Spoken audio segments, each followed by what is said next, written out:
Hey guys, welcome back to Dragons and Armwrestling. We are here at Hilton Arlington for East versus West 17. I have already done the interviews and the signings, stuff like that. So let me just tell you. So we get on the plane, or we go to get on the plane to come here, and as always, TSA has to harass me. Their stupid machine stops working for like 30 minutes. By the time it finally goes through, then they're like, "Oh, sorry, we didn't get a read on your bag." So then they have to run it back through. It fails TSA again. So then they're like, "What do you have in here?" And I was like, "Well, nothing dangerous, nothing important." So then they start rummaging through my bag just to find out it was just the batteries in my scale that I brought that they were having the issue with. Then we finally make it to boarding. And right as we're about to come on the plane, they're like, "Wait, we need to do a size check." And not like that. And I was like, "Oh boy, here we go." Because I packed my bag completely full. And we didn't do a carry-on bag. We only did a personal item. And so they're like, "All right, we need to do the check." So they want me to put my bag in this metal container. And it is way too big to fit in it. So I'm trying to ratchet everything up. Now they're like wanting to force me to buy a carry-on bag. So I take out my big water bottle.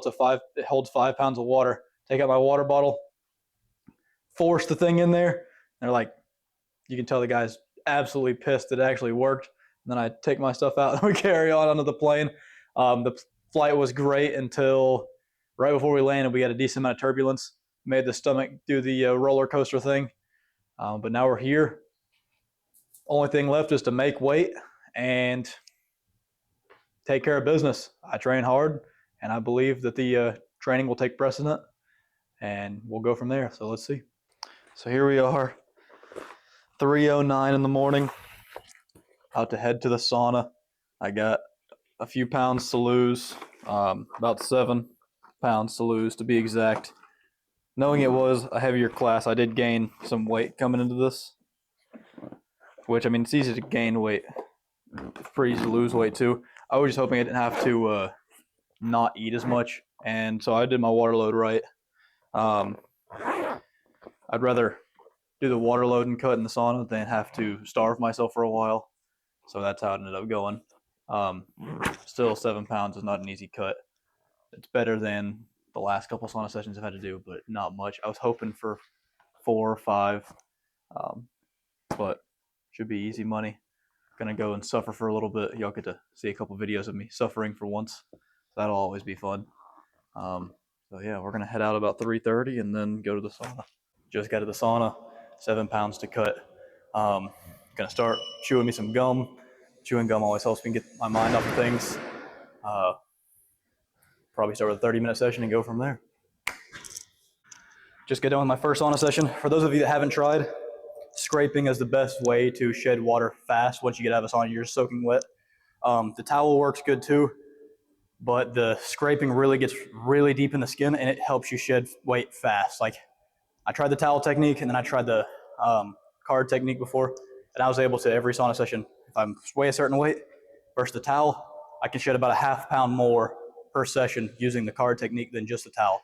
But right before I get back in the sauna, I'll probably dry off fully with the towel, but until then, while I'm still drenching wet, I use the card technique to really get the rest of the water off. First sauna session wasn't too bad. It was actually a steam room session because the sauna is not very hot. It's probably like 110.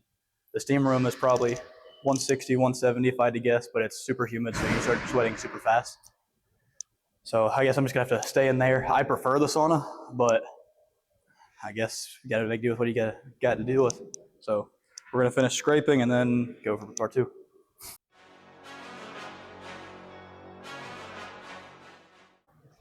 Just made weight on my scale at the sauna.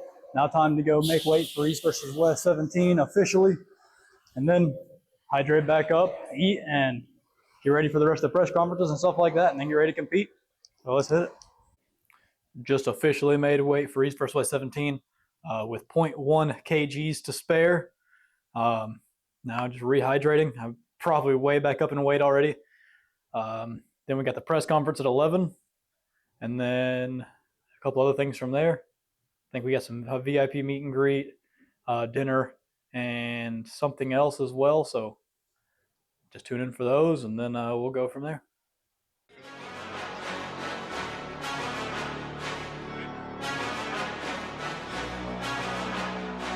Let's go. I can see my future and it's looking bright. Not used to the light, I was born tonight. But I'm used to a fight, not a new sight. Left, right, everybody roll the dice. No regrets when I finally leave. I'll finally be the final, be a better me. My destiny is to invest in me. A quest to be the best, yeah, I'll let you free. From a world that's been feeling so wounded. I got dreams and they feel so lucid. I got dreams that they think are stupid. It's alright, sit back cause I do this.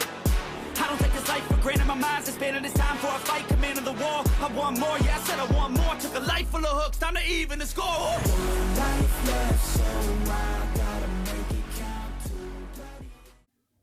Here it is, match day. Everything feels good, everything feels tight, connected. I feel healthy, no pains. So we'll see if all of my training was good enough or if it's going to be in vain. I really feel like it's going to be enough. I know I put the work in. I know I grinded, and I know that going into this match, I can say that I worked harder than Joseph. Win, lose, or draw, I know I can say I worked harder than Joseph. But I'm going to go in treating him like he's the number one in the world, and I'm going to hit as hard as I possibly can. I'm going to try to be the smarter arm wrestler, the stronger arm wrestler, the faster arm wrestler. I want to be the better arm wrestler in all ways. And I'm just going to go out and give it my all. This is the biggest opportunity I've ever had in my life, and I hope to keep getting more of these opportunities. It was awesome. Getting to meet everybody. So it's so cool to just go from like the small town guy to everyone wanting to take pictures with you because now you're at a world stage. So it's been awesome getting to experience that. And I hope to get more of that experience and more of this exposure and more of these opportunities to compete at the world stage and prove that I am. I mean, the goal is to be the best 154 athlete in the world. And then I want to go on from 154 to 165 and then eventually 176. So this is just one stepping stone in the way. I hope Joseph brought his absolute A game. I hope he's the strongest he's ever been. I hope he's healthy, and I hope he is going to give me the best him that he's ever brought. Good luck to him, and I'm excited for what happens next. I want more, yeah, I said I want more. Took a life full of hooks, time to even the score. One life left, so I gotta make it count. Two bloody ends, work hard just to build it now. Three more doubts in my head, try to tear me down, but I won't let it show. Falling's carrying me alone through the struggle now. 5 toes dangle off the edge, don't look down. 6 feet deep, where will I leave? So it's been a few days since East versus West. I've had a couple days to cool off. As most of you have seen, I unfortunately did lose 3-2 last round. I also popped my UCL, so we're going to see how long that takes to heal. Obviously, I'm extremely disappointed. There were some things that I wish I'd done different. There are some calls that I wish would have been made. But overall, it's just another stepping stone. Got to get over it. Got to carry on. Everything felt great first and second round. Like I didn't feel any threat first or second round. I got to the same spot and I was like, okay, his bicep's a little sticky, but he doesn't feel like he has any hand to like stop the rotation. Third round, I went to set up. I was like, man, I just got super pumped for no reason. And then after that, like my hand and my thumb and the top of my hand got so pumped that I couldn't pronate through it anymore. And I don't know why that happened. Maybe it was the weight cut. Maybe it was how recovered I was because I don't know. I've been doing 2-week practices, really 3-a-week practices because I've been doing Wednesday and then twice on Sunday because I do a practice at 2 with Ron Bath and Josh Ellington. And then I go directly from there to another practice. So I'm always used to being beat up. So it usually doesn't take me quite as long to warm up. And I wonder maybe if I didn't do it enough warm up, because I almost never get fatigued like that. Like that was probably the most pumped I've ever been that quick. I mean, it didn't take no time for me to get pumped. So that was a weird feeling. So I'm going to test some things out in practice, see what I can do different to improve that and make sure that doesn't happen again. I'm going to try just kind of like super match format where you just go into practice and you pull hard where there's not quite as much warm-up time and see if that can help me maybe get over my flash pump that I had. And after every tournament, I write down where I think I need to improve, where I thought I was okay at, and where I don't need to improve, or where I don't feel like I need to improve, at least in the moment. And so I wrote that list down. Got a lot that I know I need to improve on. Unfortunately, a lot of those do require elbow connectivity, and I don't have that right now. So a lot of the main focuses for this training block is definitely going to be fingertips, cup, which didn't really have much in this, didn't have much effect in this match, but it's something I want to improve for other matches for top rollers. But I definitely know I need to improve my pronation, endurance, my chop, which my chop has a lot to do with the elbow, so that's going to be rough. Internal rotation. But I mean, it could be a blessing in disguise. I guess now it gives me an excuse to do a full video on UCL/elbow rehab. So for those of you that need that, I'll be doing some videos on that pretty soon. The one thing I am happy with for my performance is if something worked, I tried it again. If something didn't work, I changed up the lanes. I wasn't just doing the exact same thing over and over again, hoping for different results. I was changing hand position, arm position, attack, stuff like that. A couple times I really felt like that if I could have just, like one of the times I wedged my arm into my elbow and I went to get behind my shoulder again, and I felt like if I could have just got my arm behind my shoulder that I could have pressed it. But unfortunately, right when I got here and went to start pressing, my arm slipped off the pad. That was frustrating. The other time, he went to flop press and I pressed it straight down. My elbow came off the pad again. So I've never had that issue before, but I think I might start chalking my elbow because I feel like once I get hot and sweaty, it just popped off super easy. So I might start chalking my elbow. Those are the one good takeaways I had from it. My speed felt a little off. I didn't feel quite as fast as I normally do. So I'm going to work on that. Work on maybe doing some hits when I'm not quite as warmed up. Because typically I only do hips. Yeah, typically I only do hits when I'm really, really warmed up at the end of practice. So I might start throwing in some hits at the start of practice when I'm not quite as warm, to make sure that explosivity is there, even when I'm not cold, but just kind of warmed up. I also want to improve my tightness in workouts.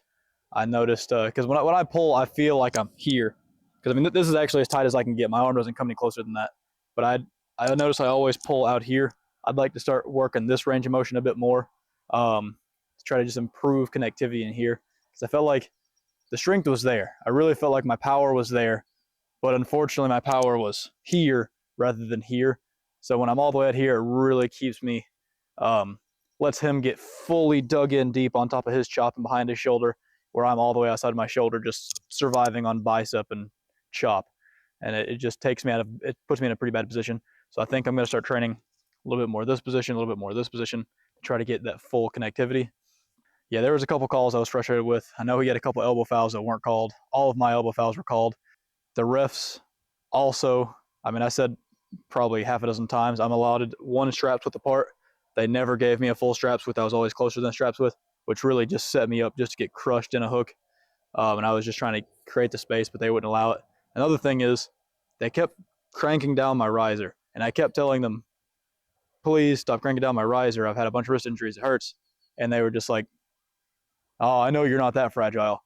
I've had a lot of wrist injuries. My wrist is still not 100%. I mean, it's 80, 90% of what it was a year ago from that last wrist injury, but it still hurts when somebody starts cranking down my riser. So I would appreciate it if the refs would have done here, because you don't need to crank down my riser to get the webbings equal. You just have to make sure the webbing's equal. Matter of fact, if I raise up my riser, my webbing dumps even a little bit. So I don't know why the refs had to force down my riser. That was one of the things I confirmed before I even arm wrestled, was the refs not cranking down and forcing down my riser. And yet here I got my riser cranked down and forced down. So if they would have held my hand like this from the bottom, so they're not cranking down my riser, that would have been really nice. But besides that, they did call my fouls, and I mean, I'm fine with that. As I like strict reffing. I would have preferred them to be strict on both sides more so, though, than just my side. So that's a little frustrating. So next time, if I do have a rematch with Joseph, I might want somebody like Sean Hancock as a ref.